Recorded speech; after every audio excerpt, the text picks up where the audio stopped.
All right, let's talk about something I think a lot of us can relate to. Saying sorry all the time. For everything.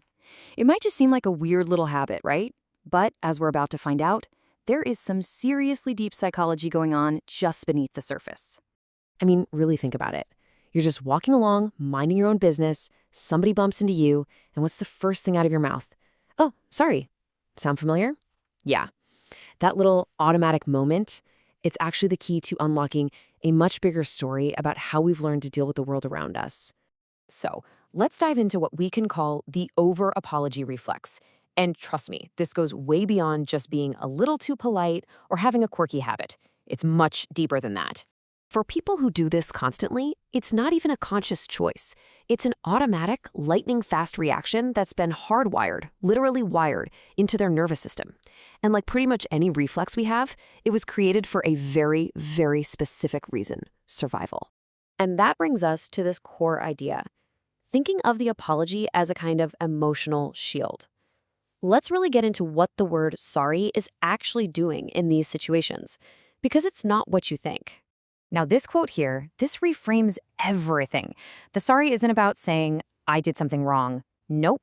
It's a powerful tool you pull out to instantly neutralize a situation that feels, well, that feels a little bit dangerous or even just uncomfortable. It's a de-escalation tactic. So let's break that down a bit. What it looks like on the surface is just extreme politeness. But what it really is a safety-seeking reflex. You might see it and think, oh, that person has low self-esteem. But it's actually a pretty sophisticated tool for managing the emotions of other people. And it's not about admitting you're at fault. It's about one thing: restoring social harmony as fast as humanly possible.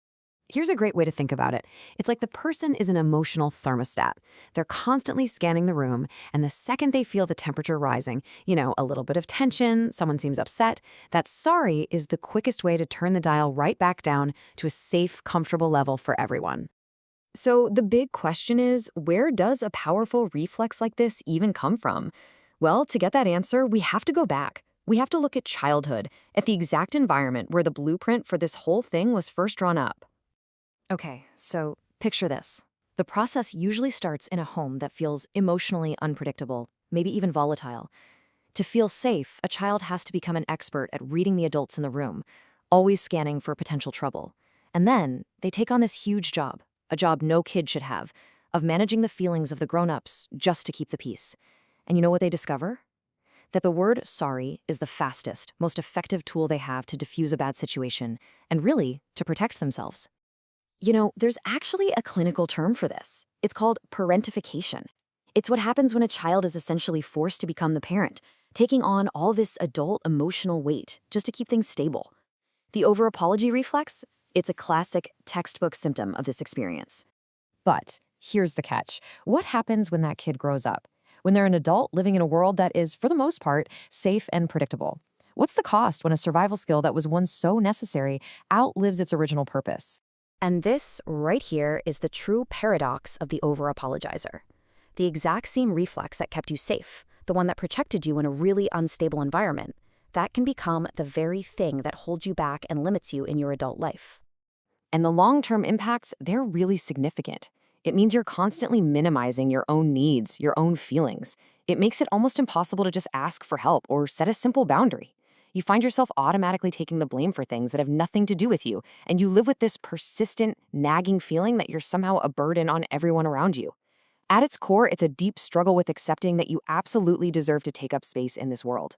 So, I want to leave you with this final thought. We almost always see over-apologizing as some kind of character flaw, right? A weakness. But what if we completely reframed it? What if we saw it not as weakness at all, but as the leftover evidence of a child's incredible strength, a story of their resourcefulness and their powerful, undeniable instinct to survive? It's not a story about fault. It's a story about resilience.